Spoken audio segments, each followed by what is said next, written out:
The only possible and practical way to know more about humans in the past is by the archaeological objects.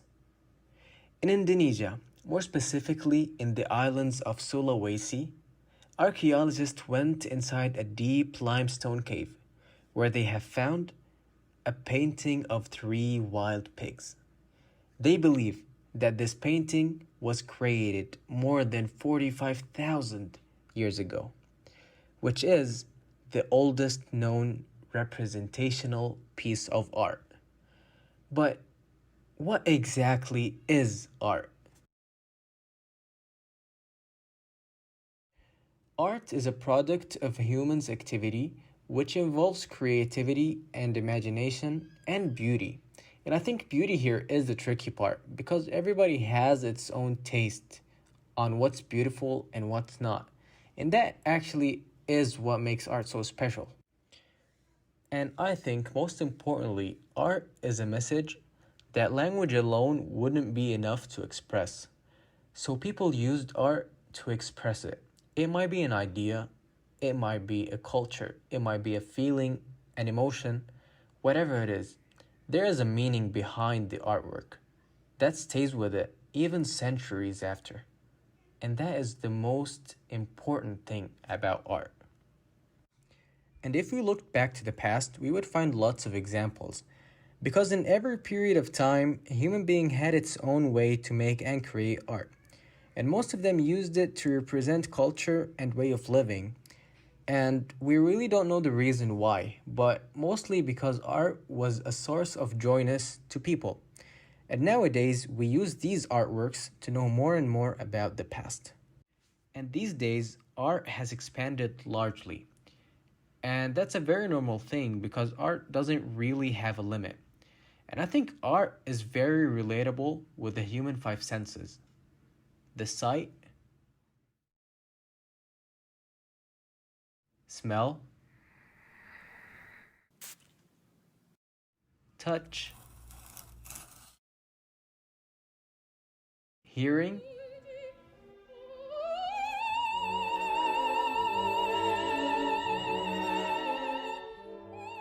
and taste.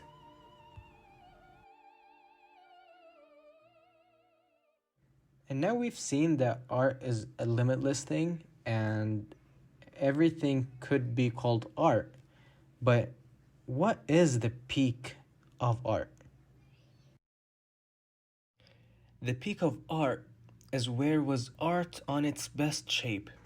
And I'm gonna confess it sadly that it's not the present day's art at all. The time period of the peak of art is the 19th and the 20th century.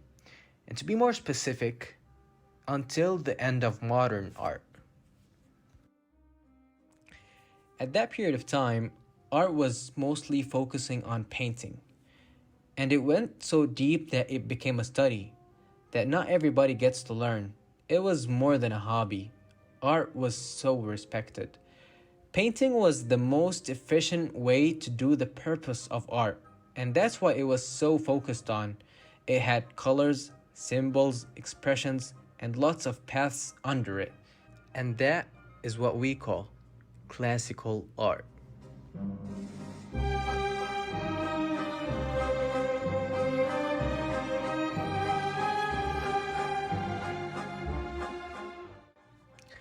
And as I said, art is limitless. And in that period of time, art was limitless and it had standards. So not every person who paints is called an artist. The value of the painting was in the painting, which motivated artists to put more hard work on the painting itself, not the story of the painting. And that happened continuously until art's value started to decrease, and that was the death of modern art and the birth of contemporary art. I am rare, and there's value in all rarity. The only time gold wouldn't be so valuable is when you find it everywhere in the street. That is what happened with art. It was so good, but so much. You find it everywhere to the point that it started to lose its value. And to restore it, people started to link the story of the painting with its value. As a very clear example, the Mona Lisa, a painting that was made in the 1500s by a genius artist, but it never got so valuable and famous until they linked it with the story of it getting stolen. And that is what actually made it so famous, not the actual masterpiece in the painting. There are more and more examples of linking the story with the art's value, and that in general is what killed modern art.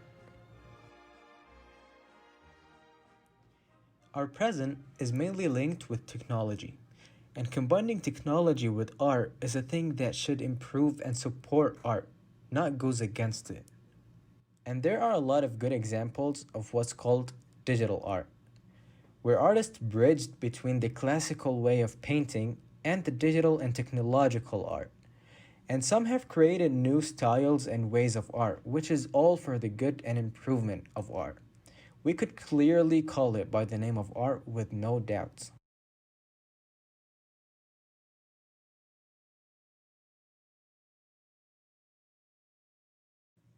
But on the other hand, the non digital art is having a turn in a very strange direction. And the art of painting is just turning to some nonsense scribbles on the canvas.